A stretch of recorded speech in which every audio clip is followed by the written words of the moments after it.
گلکسی رینگ سامسونگ بالاخره اینجاست. اما یه حلقه هوشمند چیه؟ آیا اون محصول انقلابیه که منتظرش بودیم؟ قرار چه کارهایی انجام بده و آیا ارزش خرید داره؟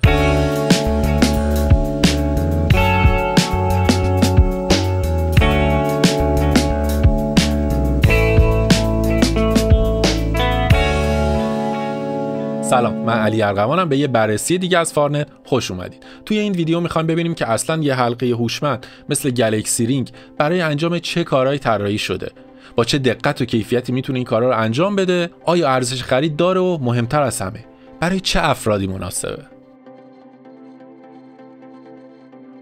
گلکسی رینگ اصلا چی هست؟ گلکسی رینگ یه حلقه هوشمنده که میشه گفت اولین باریه که یه شرکت بزرگ رسما چنین محصولی رو تولید میکنه. در واقع پوشیدنی‌های هوشمند توی چند سال اخیر پیشرفته‌تر شدن و محبوب‌تر هم شدن. حلقه‌های هوشمند هم از کمپانی‌های کوچیک‌تر مثل اورا قبلا هم وجود داشتن، اما گلکسی رینگ شاید بتونه به این بازار یه جورایی سرعت ببخشه. ایده اینه که پوشیدنی‌هایی که روزانه استفاده می‌کنیم مثل ساعت و اینجا حلقه هوشمند بشن، یه ارزش افزوده براشون ایجاد بشه و بتونن زندگی ماها رو راحت تر کنن. خب شاید بپرسید که سایز بندیش چطوره؟ توی کشورهایی که گلکسی رینگ رسما عرضه شده، برای سفارش این گجت جذاب شما اول یه مبلغ کمی مثلا حدود $10 رو پرداخت میکنید. سامسونگ این کیت تشخیص سایز رو براتون ارسال میکنه. این کیت در حال حاضر 9 تا سایز استاندارد حلقه از شماره 5 تا 13 رو به شکل حلقه های پلاستیکی مشابه گلکسی رینگ توش داره، که البته سامسونگ اخیراً 2 تا سایز بزرگتر 14 و 15 هم بهشون اضافه کرده که میشه مجموعاً 11 تا سایز مختلف. شما یکی یکی این سایزها رو تست میکنید تا سایز مناسبتون رو پیدا کنید. چون سایز انگشت توی طول شبانه روز متغیره، سامسونگ میگه بهتر حداقل 24 ساعت حلقه رو تست کنید و حتما یه شب هم باهاش بخوابید. بعدش شما سایز رو به سامسونگ یا فروشگاه اعلام میکنید و اون مبلغ کیت کسر میشه و شما باقی قیمت رو پرداخت میکنید و حلقه رو براتون ارسال میکنه. اما کیفیت ساختش چطوره؟ گلکسی رینگ واقعا خوش ساخته و جنسش از تیتانیومه. توی 3 تا رنگ نقره‌ای، مشکی و طلایی عرضه میشه که پوشش مات و یکم مقعری دارن و یه ظاهر به نظر من هم مینیمال و هم جذابی داره. ضخامت حلقه هم به خاطر اینکه سنسور و باتری داره از حلقه عادی یکم بیشتره، ولی خب برای من کماکان راحت بود. وزنش هم بسته به سایزی که انتخاب میکنید بین 2.3 تا 3 گرمه که با حلقه عادی تفاوتی نداره. سامسونگ میگه میتونید از رینگ توی هر انگشت دلخواهتون استفاده کنید، اما اگه میخواین از جستراش استفاده کنید و میخواید یه مقدارم عملکرد اندازه‌گیریش دقیق‌تر باشه، بهتره که بذارید توی انگشت اشاره و نه انگشت حلقتون. گلکسی رینگ هم استاندارد IP68 و هم مهمترش 10 ATM رو داره، یعنی میتونه تا 10 دقیقه توی عمق 100 متری یا تا 30 دقیقه توی عمق 1.5 متری آب دووم بیاره. پس تقریبا میتونید توی هر شرایطی توی انگشتتون داشته باشیدش. یه کیس خیلی جذاب و شیشه‌ای هم داره که این حلقه رو درست مثل یه ایرباد بی سیم هم ازش مراقبت و نگهداری میکنه در برابر ضربه و هم میتونه شارژش کنه، که خیلی هم جذابه و به نظر من یه مزیت بزرگش هست نسبت به رقبا. یه نوار LED دایره‌ای هم داخلش داره که میتونه هم شارژ خود کیس و هم حلقه رو نشون بده. اما گلکسی رینگ چه کارایی میتونه بکنه و قابلیتاش چیه؟ میشه گفت گلکسی رینگ قراره بعضی از قابلیت‌های تندرستی ساعت‌های هوشمند رو بیاره توی حلقه. این حلقه در واقع 3 تا سنسور داره. یه سنسور شتاب سنج برای پایش راه رفتن و دویدن، دومیش سنسور نوری بیوسیگنال برای اندازه‌گیری ضربان قلب و سومی سنسور تشخیص دمای پوست که معمولا هنگام خواب ازش استفاده میکنه. خب با توجه به اندازه خیلی کوچیکتر حلقه نسبت به ساعت، قابلیت‌های گلکسی رینگ محدوده. مثلا خبری از GPS یا ژیروسکوپ نیست و به همین خاطر پایش فعالیت‌ها هم فقط به راه رفتن و دویدن محدوده. سنسور بیوسیگنال گلکسی رینگ هم به اندازه و دقت سنسور ساعت نیست و بعضی قابلیت‌ها مثل ECG رو نداره. اما کار اصلی گلکسی رینگ به جز پایش فعالیت‌ها پایش خوابه. وقتی خوابیدید به صورت منظم ضربان قلب و تغییراتش و دمای پوست رو اندازه میگیره و هر روز صبح بهتون یه امتیاز انرژی یا یه انرژی اسکور میده. این دیتا برای تشخیص بعضی از اختلالات خوابم میتونن استفاده بشه. شاید بپرسید که فقط همین، یعنی گلکسی رینگ به جز قابلیت‌های تندرستی ویژگی دیگه‌ای نداره؟ یعنی مثلا نمیشه باش مکالمه کرد یا مثلا ویبره نداره که موقع تماس متوجه بشیم یا آلارم ست کنیم که این ویبره بخوره؟ جواب اینه که نه. در واقع بدنه به این کوچیکی نه موتور ویبره توش جا میشه و نه میشه انرژیشو خوب تامین کرد. اسپیکر و میکروفون هم همینطور. حداقل توی نسل فعلی خبری از این قابلیت‌های جانبی خاص نیست. اما گلکسی رینگ بجز قابلیت‌های تندرستی یکی دو تا جسچر هم داره. مثلا میتونید با پینچ کردن یا زدن این دو تا انگشت به هم دیگه آلارم گوشی رو سایلنت کنید یا ازش به عنوان ریموت شاتر دوربین استفاده کنید. البته این جسچرها فقط با گوشی‌های سامسونگ با وانیوهای 6 و 1 یا بالاتر کار میکنه. پس اگه گوشی سامسونگ قدیمی تر دارید این جسچرها رو نمیتونید داشته باشید و خود قابلیت‌های اصلیش هم با همه گوشی‌های اندروید 11 یا بالاتر سازگار، پس نمیتونید با آیفون ازش استفاده کنید. به شخصه دوست داشتم این جسچرها هم برای گوشی‌های دیگه کار کنه و هم کاربردهای بیشتری داشته باشه. مثلا بتونیم باهاش موزیک رو کنترل کنیم، بزنیم موزیک قبلی، موزیک بعدی، و یا مثلا این سطحش لمسی باشه که بتونیم با کشیدن انگشت مثلا ولوم رو کنترل کنیم. ولی خب ظاهرا فعلا حداقل با تکنولوژی فعلی امکانش وجود نداشته. دقتش چطوره؟ خب همونطور که گفتم گلکسی رینگ محصول نسل اولیه و این هم از امکانات محدودش مشخصه و هم از قیمت بالای $400. اما آیا این حلقه کارایی رو که براشون ساخته شده میتونه با دقت خوبی انجام بده؟ خب اول اینکه سامسونگ هم مثل همه سازنده‌های گجت‌های پوشیدنی میگه گلکسی رینگ محصول با دقت در سطح پزشکی نیست و نباید خیلی بهش تکیه کنید.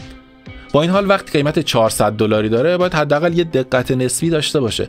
شاید شما هم توی ویدیوی MKBHD دیده باشید که دقت رینگ و مارکز برانلی با اپل واچ مقایسه میکنه و میگه حلقه خطای زیادی داره. با این حال من تصمیم گرفتم که گلکسی رینگ رو با گلکسی واچ 6 خودم مقایسه کنم. یه پیاده روی کوتاه حدوداً 40-45 دقیقه‌ای داشتم. هر کدوم از این گجت‌ها رو هم به یه گوشی مجزا وصل کردم تا دیتاهای مستقل داشته باشن و بعدش اعداد رو با هم مقایسه کردم. نکته این که هر دو تا گوشی رو همراه خودم داشتم و بعضی دیتاها مثل سرعت و موقعیت دقیق توسط GPS گوشی ثبت شد که حالا ما اینجا کاری باهاشون نداریم. همونطور که می‌بینید از نظر میانگین ضربان قلب گلکسی رینگ و گلکسی واچ خیلی به هم نزدیکن و رینگ یک کمی کمتره. اونم به خاطر اینه که توی بازه کوتاه ضربان رو خیلی کمتر از چیزی که بود ثبت کرد. این میتونه به خاطر حرکت رینگ توی انگشت من باشه که به نظر میرسه توی انگشتم فیته، ولی خب ممکنه خطای اندازه‌گیری خود رینگ هم باشه. با این حال به نظر من رقم میانگینش کماکان قابل قبوله. از نظر قدم شمار گلکسی رینگ برخلاف ویدیوی MKBHD فقط حدود 0.5% نسبت به گلکسی واچ خطا داشت که به نظر من خیلی خوبه. بیشترین اختلاف ولی مربوط به کالری شماره که گلکسی رینگ حدود 20% کالری کمتری رو نشون میده. این اختلاف ممکنه از همون اختلاف ضربان قلب باشه چون یکی از عواملی هست که برای محاسبه کالری متر استفاده میشه، اما در هر صورت نشون میده که نمیشه زیاد روی این عدد کالری توی گلکسی رینگ حساب کرد. شارژ دهیش چطوره؟ یه دیوایس به این کوچیکی چقدر میتونه دوام شارژ داشته باشه؟ خب اندازه کوچیک و ضخامت نه چندان زیادش که توی همه حلقه‌های هوشمند مشترکه باعث میشه که نشه زیاد باتری خیلی بزرگی رو توش به کار برد. با این حال سامسونگ میگه که میتونید روی شارژ دهی حلقه تا 7 روز حساب کنید و کیس هم تقریبا همین مقدار، یه مقدار بیشتر بهش اضافه میکنه و مجموعاً میشه حدود 14 تا 16 روز. البته این برای سایزهای بزرگ رینگه مثل سایزهای 12 و 13 یا بزرگتر که جدید اومده که باتری بزرگتری دارن. سایزهای کوچیک‌تر باتریشون کوچیک‌تره و خب شارژ دهیشون هم کمتره. مثلا توی این سایز میتونید مجموعاً روی حدود 9 تا 10 روز حساب کنید که بازم به نظر من خیلی خوبه. در واقع یکی از مزیت‌های اصلی گلکسی رینگ نسبت به گلکسی واچ اینه که نیازی نیست که هر 1-2 روز شارژش کنید. شارژ کردن 0 تا 100 رینگ هم با کیسش حدوداً 90 دقیقه زمان میبره. ولی نکته که برای من جالب بود اینه که ظرفیت باتری کیس 360 میلی آمپر ساعته و حدود 15 برابر ظرفیت رینگه، ولی فقط میتونه 1 تا 1.5 بار رینگو شارژ کنه که این نشون میده که هدر رفته انرژی توی این حالت شارژ بیسیم چقدر زیاده. نکته آخرم این که سامسونگ میگه اگه از گلکسی رینگ همزمان با واچ استفاده کنید چون نیاز کمتری داره به استفاده از سنسورهای حلقه، پس اینجوری شارژ دهیش تا 30% بیشتر میشه. آیا گلکسی رینگ میتونه جایگزین یه ساعت هوشمند بشه؟